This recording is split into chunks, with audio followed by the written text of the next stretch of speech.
25% on Canada and 25% on Mexico, and that'll start. So they're going to have a tariff. So what they have to do is build their car plants, frankly, and other things in the United States, in which case they have no tariffs. In other words, you build, and this is exactly what Mr. Wei is doing, by building here. Otherwise, they'll build, if they did them in Taiwan to send them here, they'll have 25% or 30% or 50% or whatever the number may be someday. It'll go only up. The CBC's Peter Armstrong is live in Washington and joins me now. So, Peter, this was the news everybody was hoping we wouldn't get. But remind us of what Trump said and what this means for Canada as far as we know. Yeah, so we were hoping for some clarity because he was making an announcement around an investment that kind of has to do with trade imbalances and tariffs. And boy, did we get, some clarity. He says we'll go ahead, and it's unclear, but it sounds like these will kick in as of midnight tonight. And it's a 25% tariff basically across the board on any good coming from Canada and Mexico into the United States. He had previously said that it would be less, a 10% tariff on Canadian oil going into the United States. He wasn't asked specifically about that split today, so I think we can only go on what he had said previously, though that obviously comes with a number of caveats. But it means everything coming into the United States now get hit by a tariff. And just, I know we have this conversation a lot, but remember, a tariff is just a fancy word for tax. It is a tax paid by anybody who imports these goods. They pay it to the U.S. government.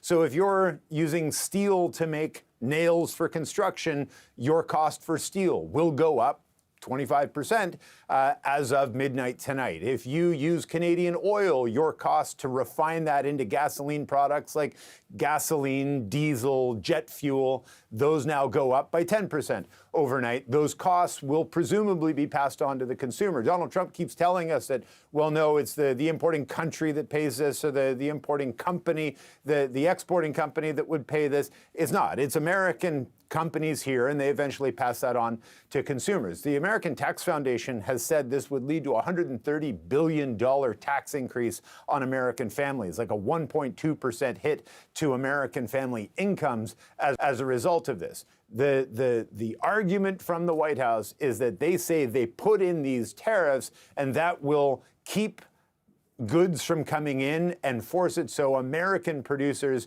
can produce more stuff and hire more people. That isn't how it worked in 2018. You remember we had steel and aluminum tariffs. We saw, the price of steel went up, and it was very good for steel producers. But anybody who used steel to make anything ended up laying off. I think there were 75,000 layoffs as a result. So, what happens now? He says there's no room for negotiation, that there's no way Canada or Mexico can say or do anything between now and midnight to stave off these tariffs. As Karina Roman and you were talking about earlier, that doesn't mean they won't try. They will most certainly try. And it doesn't mean that there's not still a chance that he will. He has threatened to impose these tariffs on Inauguration Day. Didn't do it, said it would happen on February 1st. Didn't happen, he said it would happen on February 4th. That led to this deal where the Canadian government agreed to make good on a promise to spend $1.3 billion in border security. And Howard Lutnick, the Commerce Secretary, had said, look, we think the Canadians and Mexicans have seen a lot of progress in terms of what they're doing on the border, but that he would leave it to the president to make a decision on whether those tariffs would be introduced. And here we are, hours now from the deadline, with his promise that they will, in fact, this time go ahead. And so, Peter, ostensibly, why is this happening? Maybe ostensibly, and then let's talk about the reality of it all, because, there are just so many reasons that are given, whether it's the border, whether it's that he wants all the car to be made 100% in the United States without Mexico and Canada. Frankly, we also need to add into the conversation, because he has repeated it many, many times, that this is about economic coercion to try and make Canada into the 51st state. So you have to kind of mix it all in, right?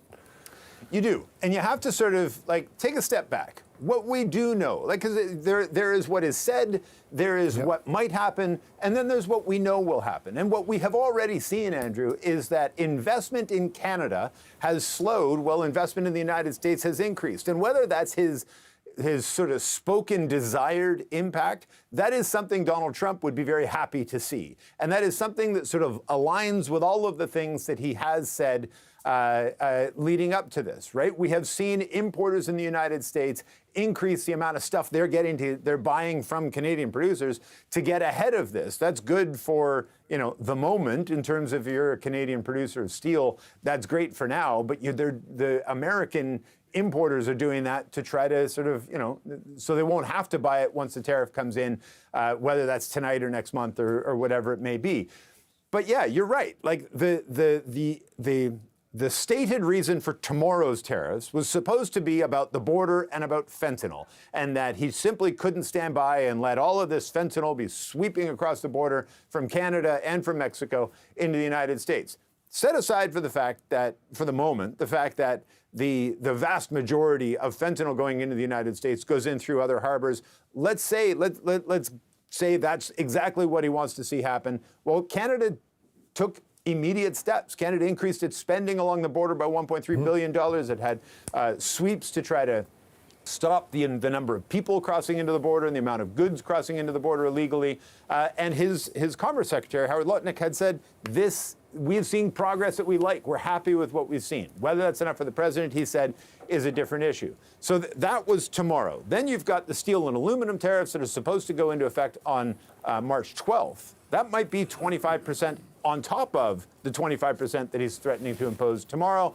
And then there's all these, what he calls reciprocal tariffs for any kind of trade barrier we have in Canada or any country has. He's going to match in terms of a tariff. But he said the GST, for example, a national tax applied equally to all goods, not foreign goods, would be considered one of those barriers, and they would add that onto the pile. So there's a lot of mixed messaging. And even as Donald Trump was talking about tomorrow's tariffs, which are supposed to be, as you say, about drugs and fentanyl at the border, he said, well, the only way Canada and Mexico can possibly get out of this is to move their auto production out of Canada, Mexico, and into the United States, and that way they wouldn't have to pay the tariffs. So it's all very muddled. It's all very unclear. But remember, and you and I have talked about this a couple times now, that uncertainty, that unclearness is part of the playbook. They lean into that. They want to see that because they know if you're an auto company looking to build a new plant, you're not going to be looking at Canada and Mexico right now and think, well, you know what, the environment's really good for a $50 billion or $100 billion investment in a plant there. If you had to build it, you would probably be looking more at the United States right now. Because Lord knows what might happen if you built it somewhere else. And that is part of the playbook. That's part of what they're looking to do. But I mean, that's not going to happen tomorrow. I mean, these parts cross the border many times. We've talked about that and what kind of havoc that could wreak. But again, we don't know the details. And you're right to point out that he did talk about 25% tariffs on Canadian goods. We don't know if it's 10% for energy because he didn't get into those details. He wasn't asked a little bit about that. You talk about uncertainty and how much people, stock markets don't like uncertainty. They also don't like the idea of tariffs because the stock markets have reacted very badly to this announcement from Donald Trump. Tell us a little bit about that. They have. I'm just trying to bring this up in front of me here.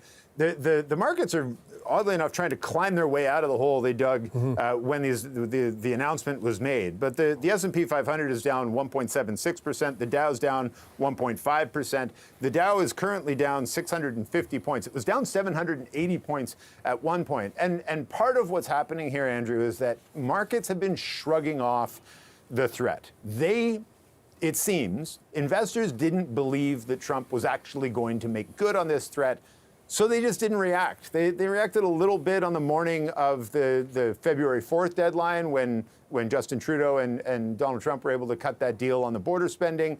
But they haven't really budged and they've been largely shrugging this off, which tells you that they probably didn't believe it was ever going to happen. So when the announcement was made that they are going to head, you've seen a bit of pent-up expectation, a bit of pent-up reaction to this flooding into the markets. And so markets sold off sharply. And that's important, if only because Donald Trump thinks of markets as sort of a proxy for opinion polls, that he reads these as something of a confidence, not just in the market or in those companies that are in those baskets of indexes, but in a confidence in him. And so it'll be interesting to see how the market sell-off will weigh into his decision over these next hours as we wait to see if there is, in fact, some kind of an 11th hour agreement or a deal to stave these off one more time. Peter, thank you. That is CBC's Peter Armstrong live in Washington. Canada's Foreign Affairs Minister met with reporters last hour to talk about the latest developments. Mélanie Joly says Canada has its initial countermeasures prepared and will announce them when and if the U.S. tariffs kick in. We know that this is an existential threat to us, and there are thousands of jobs in Canada at stake. Now, we've done the work. We are ready should the U.S. decide to launch their trade war. We will be ready. We are not looking for this. We're not seeking this. But at the same time, let's all remember, when President Trump is talking about imposing tariffs, it must be linked to what's going on at the border, because he has an executive order that is linked to the fact that there is a national security crisis. And so we know that's not the case at the border. We know we have a good plan. We know that we've invested in it. We know that we've answered questions that the Trump administration had regarding our efforts. And so in that sense, based on that, we're having constructive conversations, but I've said it to you many, many times, there's a level of unpredictability and chaos that comes out of the Oval Office, and we will be dealing with it. The CBC's Karina Roman is tracking developments on this side of the border, and I just want to point out that that was Mélanie Joly going into a cabinet meeting on U.S.-Canada relations. It just happens to be on Monday, but I can only imagine that all of their meetings are about U.S.-Canada relations this day and these days. And we have a camera that is outside of that meeting. We can kind of show the shot. It's just a shot of, there we go, them ready. They're ready. Lots of media there, obviously, because we want to hear more of what the Canadian government is saying about these latest threats from Donald Trump. But the Foreign Affairs Minister did walk through what the response would be if these tariffs are in fact imposed. Take us through it. Yeah, and it's an if, because even though Donald Trump has said what he said today, that they're going ahead, the government has learned that it's not final until it actually happens, especially with Donald Trump. But what does being ready mean? For Mélanie Joly, she went over the plan that has been the plan since 29 days ago in terms of the kind of retaliatory tariffs that Canada has ready to go if these come down. Have a listen to what she had to say. Let's be clear. If Trump is imposing tariffs, we're ready. We are ready with $155 billion worth of tariffs, and we're ready with the first tranche of tariffs, which is $30 billion, which is already known. So that is the plan in a nutshell. There, of course, have been lots of talk of non-tariff measures and other ways to put pressure back on the United States. But the first priority was always to avoid the tariffs. And that is why there was this major charm offensive of Canadian officials meeting with, whether we're talking about the premiers or federal government officials or the Canadian ambassador to the U.S., meeting after meeting after meeting with American officials who might have the ear of Donald Trump. So that got amped up over the last month for sure. Then, of course, the border plan was actually put into action, not just announced, but you saw proof of what was going on in terms of increased seizures of fentanyl, as well as the new fentanyl czar meeting with people in Washington. But the question today, after we heard from Donald Trump, is, was this all for nothing?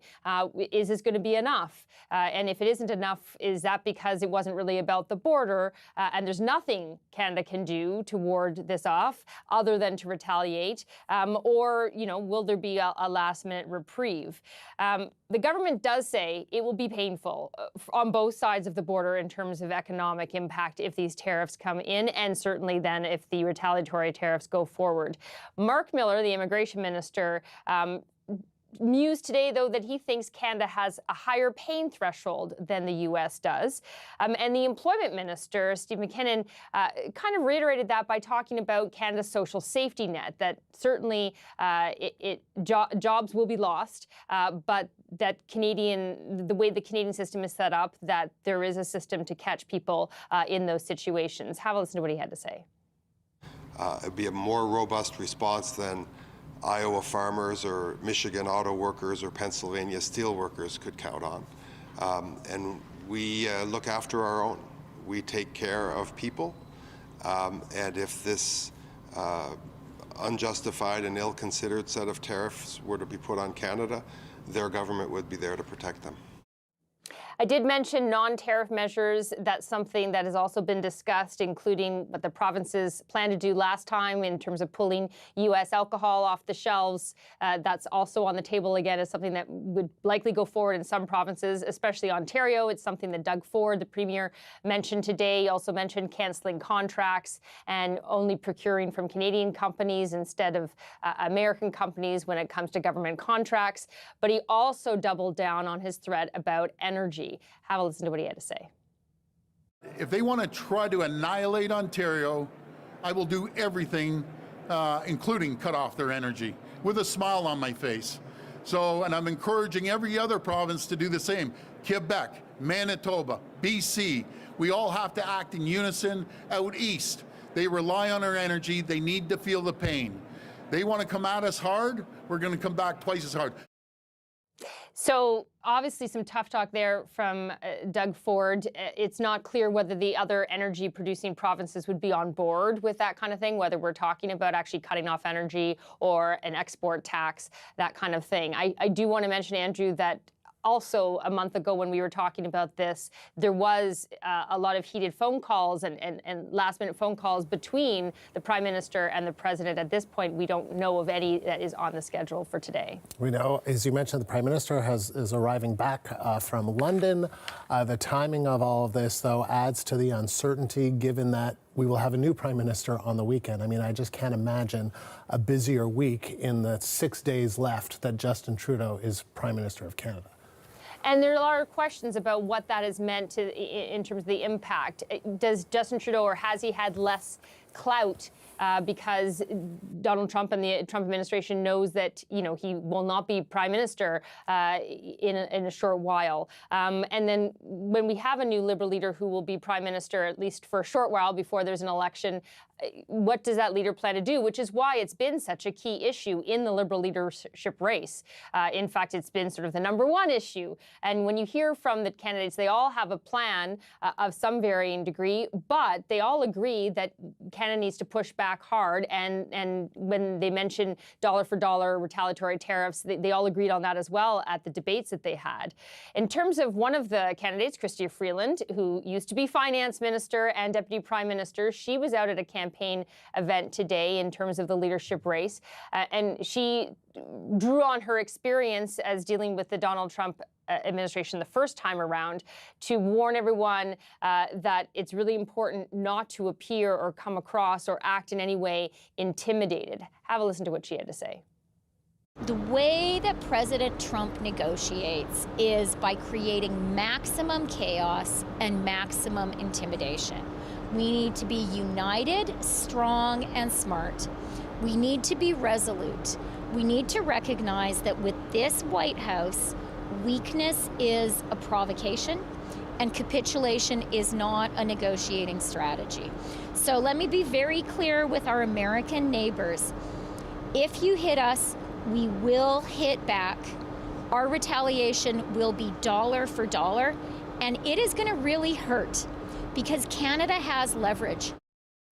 Now, just in your conversation with Peter Armstrong, Andrew, you know, he mentioned the other tariffs that Canada is also facing, including next week, additional tariffs on aluminum and steel. That's why Chrystia Freeland was campaigning at a steel plant. But the new leader will become the new leader on the Sunday. I mean, that does not give that person a lot of time to turn around and deal with another major tariff threat. So there's a lot of uncertainty and unpredictability, certainly south of the border impacting us, but within our own political system as well.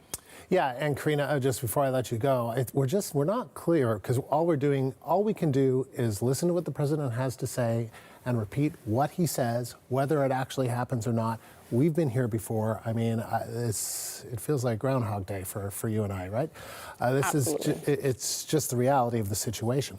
He did talk about the 25% tariffs, but he didn't get into the specifics of it. And that will also be interesting, whether it happens because weeks ago, he said there would be 10% on Canadian energy because the U.S. is so dependent on Canadian energy. It's more than 50%, right, of the imports. Do you think, Yeah. I might be wrong, so people can certainly email in and correct. I do think that even, it's not just that he said it last time, I do believe those numbers are specifically outlined in the executive order. Okay. I could be wrong, but I do think that the 25% overall and the 10% for energy is in the executive order. I'm happy to be corrected if I'm wrong, but, and if he says that the executive orders are going ahead as is, then that's what we would see come down the pike at midnight tonight. I mean, we should just be fair. So it was like a little press conference or people asking some questions, and he just sort of said that. It doesn't mean that, he didn't get into the granular kind of breaking it down. So that's kind of what generally speaking, it's 25% tariffs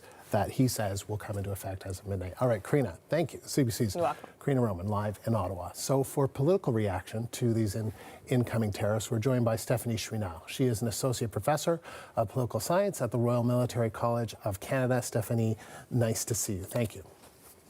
Thanks for having me. So what do you think? What do you think based on what we heard from the president about, there's so much confusion around all of this, but do you think he really means it this time?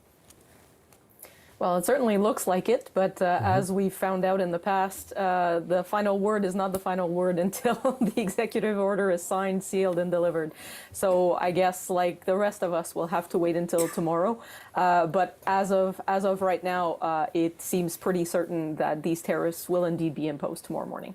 And what's your understanding? Because Karina and I were just chatting. So do you think it is kind of going to, the intention is to match the executive order, which would be a 25% tariff on just about all Canadian goods except for the number one export from Canada, and that would be energy, that would be 10%?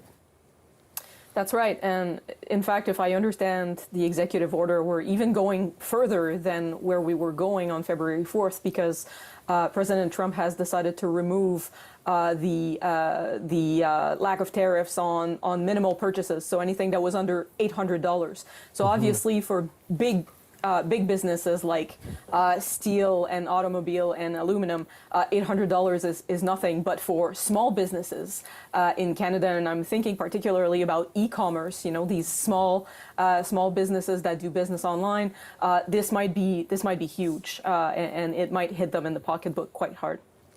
Yeah, and I mean, the devil is really in the details. I mean, I don't think you know the answer to this. I don't know the answer to this, but there's lots of people that are quite concerned in the manufacturing field, for instance, in car making, automobiles, in aviation, that these parts move back and forth. And what could this mean for them? We don't know at this point, right? That's right, and we've heard, folks like Flavio Volpe, for example, time and time again in the past month explaining how difficult it is to disentangle the American automobile from the Canadian one, considering the amount of times that the different parts go back and forth before the final product, the full car, is actually built. So it's vastly understood that the goal here by President Trump is to see the automobile industry in Canada collapse and all of these jobs going back to the United States. Whether this is actually what's going to happen is quite unclear at this point, but this has been a pretty obvious goal of his. So much of this burden is going to fall on Justin Trudeau's successor, right? He is going to be Prime Minister for 6 more days, and then or so, then there will be a new leader, and the next Prime Minister, I don't know if it's maybe a week from now, so forgive me if I'm getting the exact timing off, but 6 days. It is 6 days, right? It's 6 days. Okay. I guess he gets sworn in and all of that. Exactly when that happens, we'll see. But what should the new Prime Minister's priorities be? Probably to hold steady. At least at first. I don't expect that there will be any swift major changes in the team that has been in charge of this particular file. So I don't expect the Leblanc, Joly, Champagne, for example. I think they're all going to stay put. It also so happens that they all support the front runner. So unless there's big changes in what we're expecting in the outcome of that race. The folks who are already supporting Mark Carney will remain around, and I'm assuming the plans that have been put in place that we've heard Minister Joly time and time again since February 4th, the first tranche of $30 billion of tariffs, followed by a possibility $120 billion more a little bit later on. I think this is still going to hold. But above and beyond that, of course, we might see a change of direction, but I don't think it's going to. I don't think the tone and the posture that the government of Canada has been showing since the beginning of these talks is going to change. We've heard from the newly re-elected Premier of Ontario talking about how he's always felt as though, and you know, if you listen to Donald Trump, it's the manufacturing sector in Ontario, specifically car making, vehicle making plants in Ontario, that seems to be the target. We've heard Donald Trump saying he wants these cars to be 100% made in the United States. And then we heard him come out today kind of doubling down on this threat to cut off electricity to about 1.5 million American customers and challenging other provinces who could also provincially kind of turn off the lights, if you will, follow suit as like an extra measure of pressure on the Americans. What do you make of that? I hope he's spoken with François Legault about this before going ahead and making those threats. Obviously, Quebec is also a big player in providing hydroelectricity, particularly to the bordering states. But it took me aback a little bit in that I had understood from prior meetings of the Council of the Federation, in which obviously Premier Ford has been very active as chair of the council, that the energy sector was meant to be used as a last resort, that there were other points of pressure that provinces could use. We've heard from, I think, the vast majority, if not all of the premiers say we're removing liquor and wine from provincial alcohol stores, for example, and we're looking at our procurement to make sure that Canadian businesses will get first dibs on provincial procurement and so on, but that the energy card was going to be played last. So to see him come out swinging today with these threats was a little bit surprising. We can tell that Premier Ford feels quite strongly about what's going on right now, and he knows what's at stake, obviously, in his province. And I should mention, Stephanie, that he basically said that he would do that, and he was kind of challenging the other provinces to follow suit. So whether they will or not, we will wait and see. We haven't really heard much reaction from other provinces, but it's kind of been moving very quickly. Stephanie, just very quickly, what do you make of the kind of ostensibly the reason for all of this, and that's in the executive order around fentanyl? And David Cochrane is pointing out to me, my colleague in Ottawa, that in fact China, that the tariffs on China have doubled to 20% because he says that China has failed to deal with the fentanyl issue. So what do you make of the reasoning that the president and his administration is giving? I feel like for the past few weeks, there's been a lot of us saying the same thing, is that if the reason behind these tariffs is fentanyl, it is ludicrous that Canada is being put on the same footing as Mexico. We know how much fentanyl was intercepted from the northern border compared to the southern border. And this data comes from the American administration, not Canadian. We know that it is a minuscule part of what comes into the U.S. that comes from Canada. And so I would add on top of that the fact that the goalposts have never been clear from the American administration what they were expecting from Canada to do exactly. Stephanie, it was sorry always to interrupt. Good to talk to you. Stephanie Chouinard, we need to go to Public Safety Minister Bill Blair. Let's watch. The dialogue will continue, but we are prepared to respond as required. How is the dialogue continuing? There are still discussions taking place between our officials and theirs, and between our government representatives and theirs. But at the same time, we believe that the decision that has been announced is, as I said, deeply regrettable, and if necessary, we are prepared to respond. And that Zelensky meeting in the Oval Office, like, what's your reaction to that? Like, what's your reaction? I personally have a great deal of admiration for President Zelensky and the courage that he has demonstrated and the resolve to stand up to a bully. And in the Russian invasion, he's led his country, I think, with honor, and Canada's certainly going to continue to support him. Okay, thank you. Thank you. Okay, that is Public Safety Minister Bill Blair speaking. Wait a second. He's Defense Minister. I'm sorry. He is the Defense Minister. He was a Public Safety Minister. It is David McGuinty who is the Public Safety Minister. Forgive me for that. He was speaking about the threat of tariffs that Donald Trump has reiterated today, saying that they are coming tomorrow, that this is deeply regrettable, but that we are ready with counter tariffs. So just ahead, we're going to talk more about, we're going to take you to the heart of Canada's auto sector and show you how people in Windsor, Ontario are feeling now with Trump's tariffs on the horizon. This is CBC News Network. No room left for Mexico or for Canada. No, the tariffs, they're all set. They go into effect tomorrow.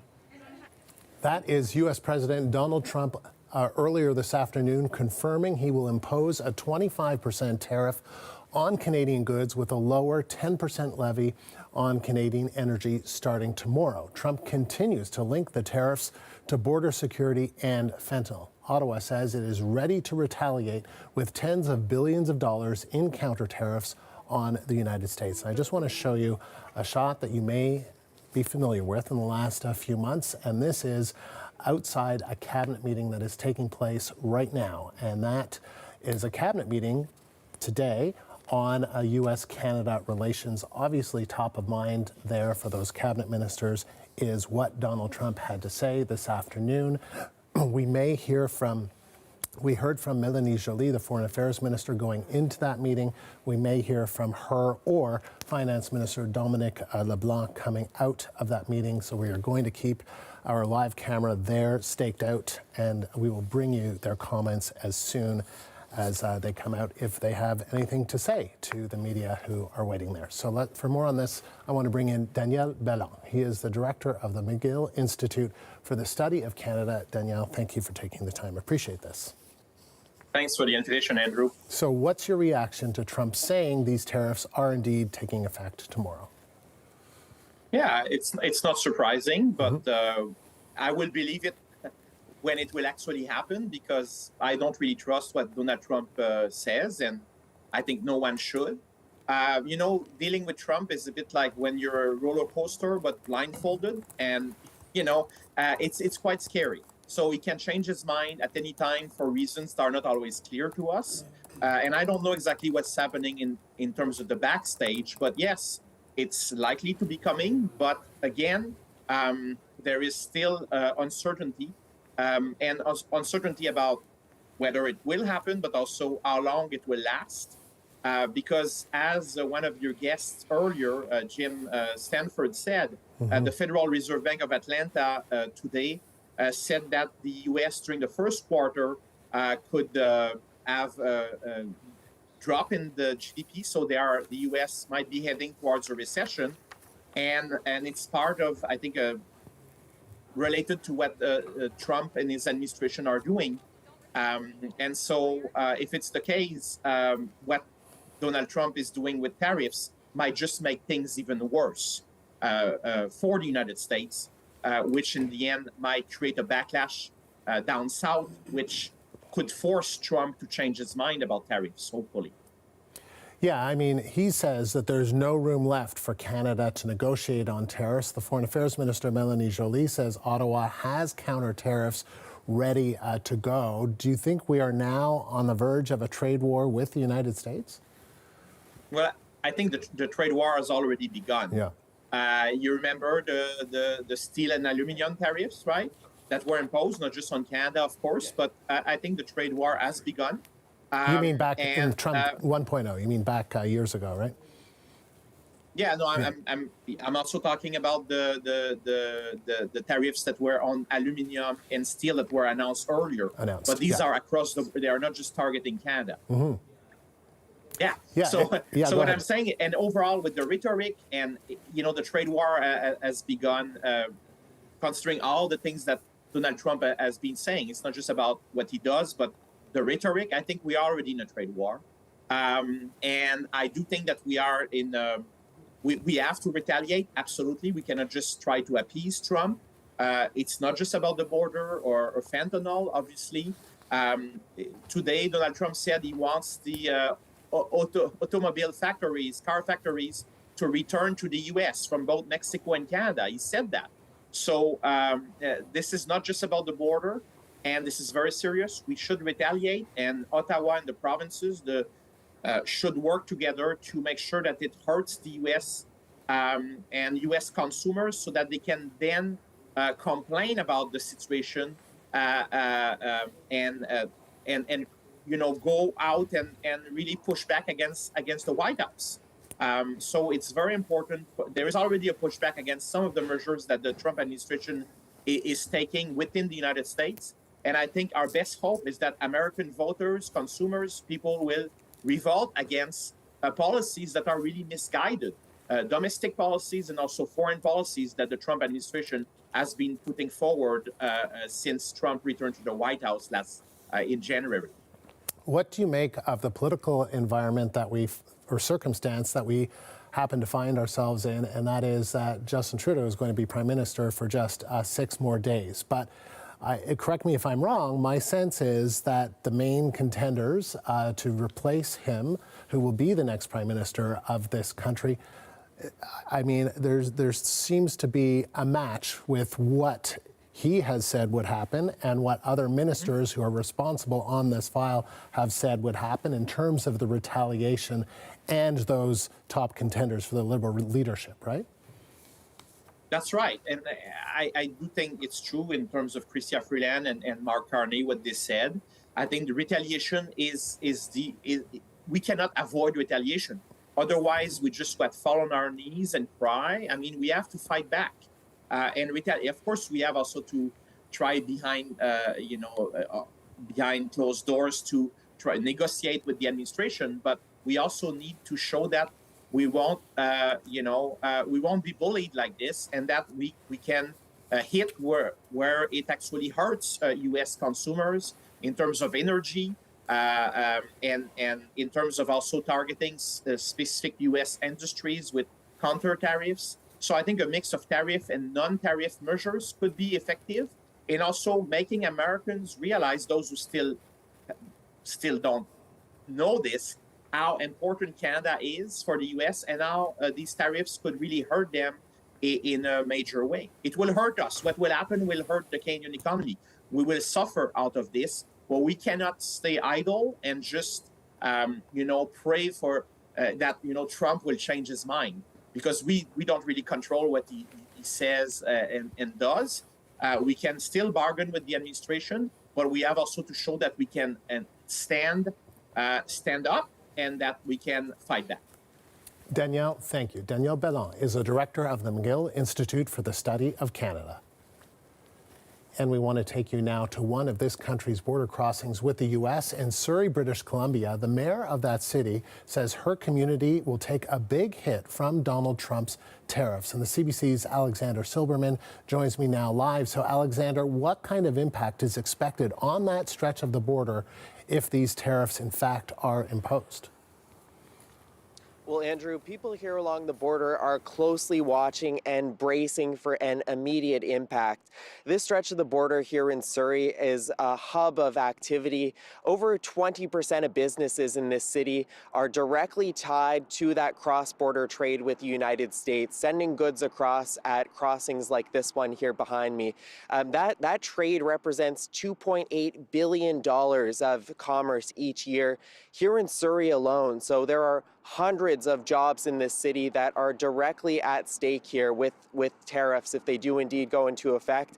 And of course, thousands of indirect jobs in a number of sectors. The manufacturing sector here is big, producing goods that are shipped across to the United States.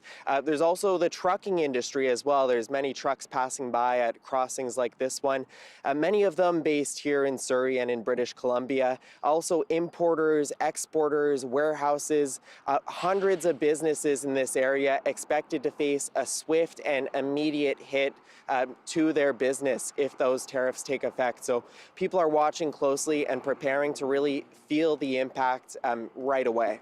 And so how are municipalities preparing for these tariffs? So, Andrew, municipalities like Surrey are trying to jump on that Team Canada approach, really looking at doing their part, trying to do whatever they can to take a stand and push back.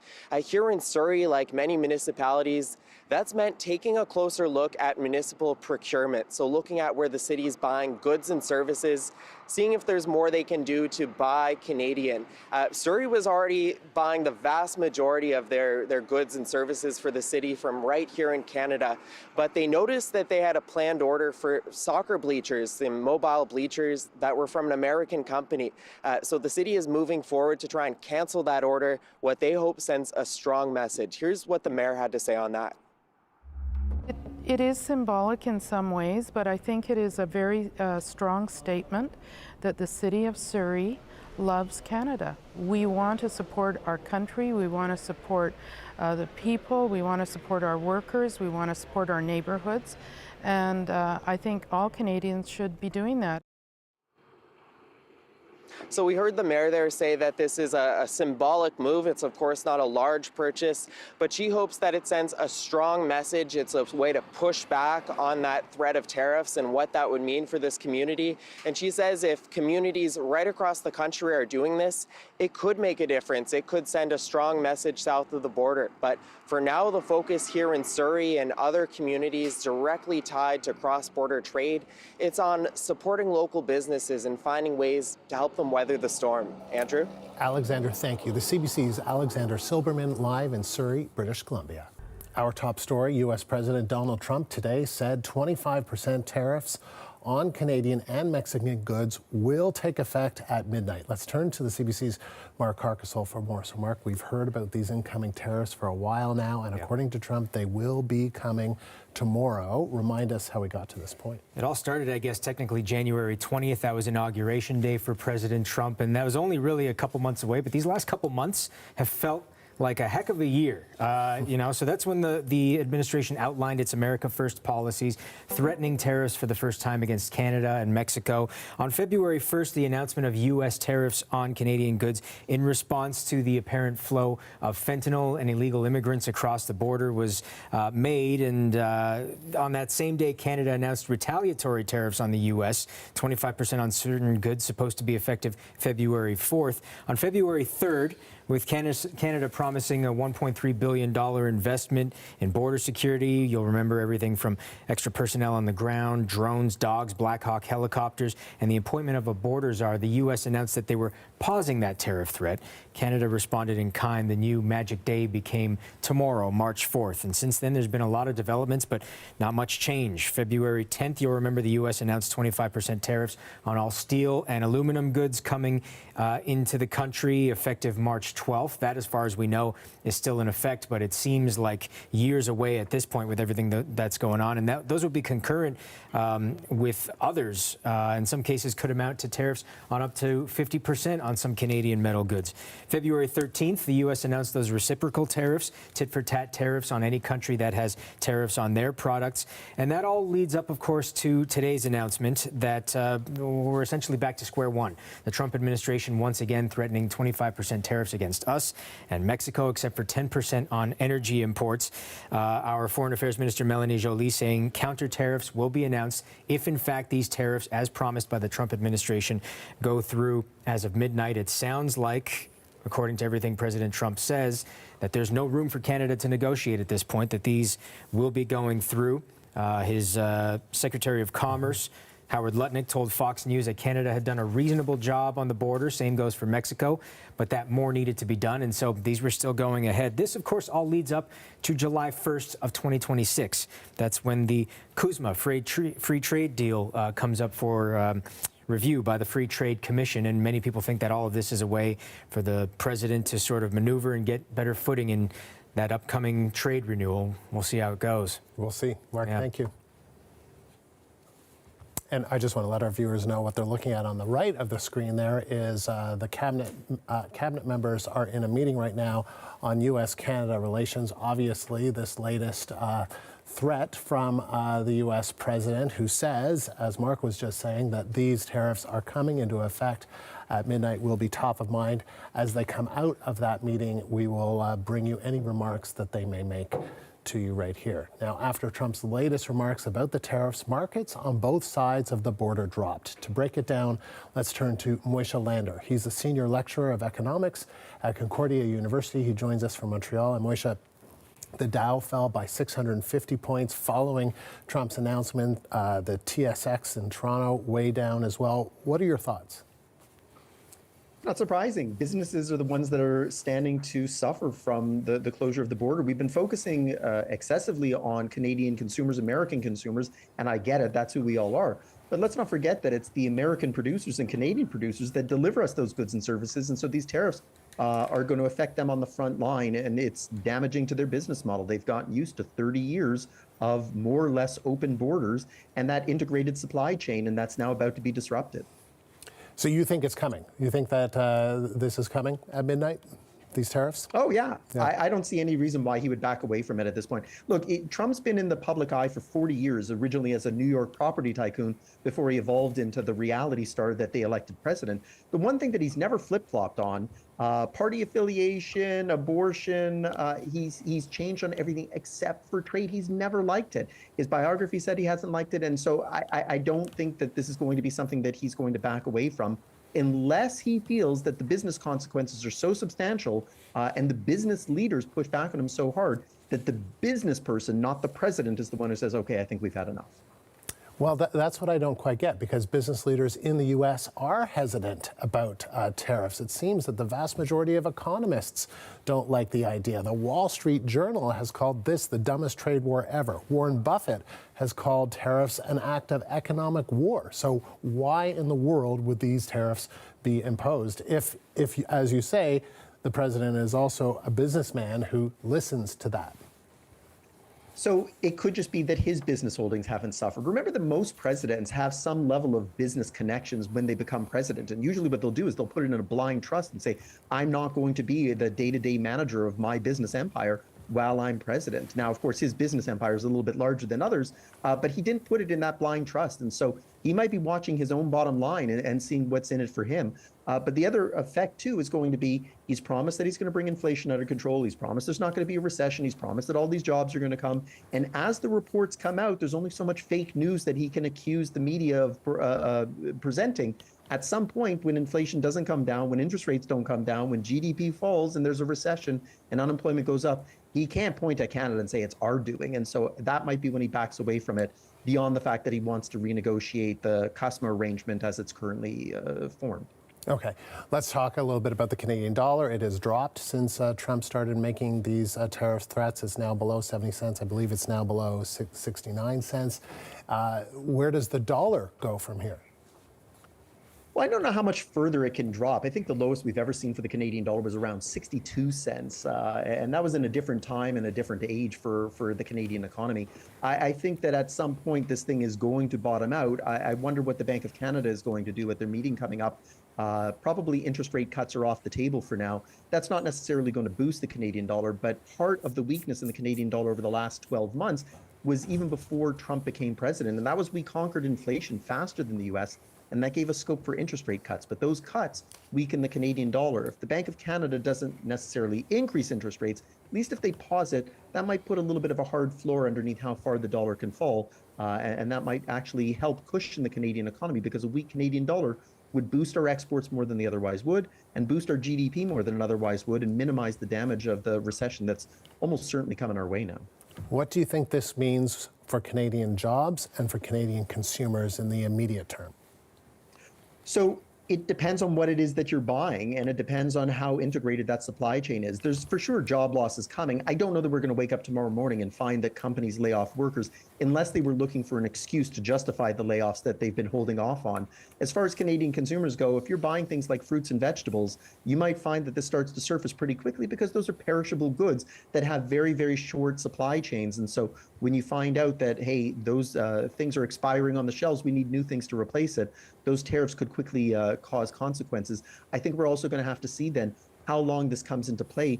Businesses might be slow to try and pass it on to customers if they feel it's short-lived. But if they feel that this could be around for months or years even, then I don't know that they're going to necessarily hold back, and consumers will start to see it pretty quickly on a variety of goods and services, as you've been talking about in your previous segments. Okay, and we should just quickly before I let you go, what about the auto sector, the aviation sector in Quebec, the auto sector in Ontario, with these parts moving back and forth? We don't know the details of what this could mean, but there are those in these sectors that have, especially in Ontario, that have said it could shut down in a week. North American plants could shut down quickly. You're absolutely right. And so the issue then is when they shut down, what do they do with their workers? Do they put them on furlough? Do they lay them off? Do they fire them? Don't forget there's going to be unions that are going to be protecting all of those workers. And so it might be one of those things that will pay you to stay at home. And then they look to the federal government to say, can you provide us with some sort of COVID-like support where we continue to pay our workers, but we don't actually have to fire them, hoping that this comes to pass in a short amount of time, that we can go back to business as usual. All right, Moisha, thank you very much. Moisha Lander is a senior lecturer of economics at Concordia University, and he joined us from Montreal. You're looking live at Ottawa. Power and Politics with David Cochrane is up next. He'll have more on the U.S. tariffs that are expected to come into effect tomorrow. That starts in just a few moments from now. I'm Andrew Nichols. Thanks for spending a part of your day here with us. You're watching CBC News Network.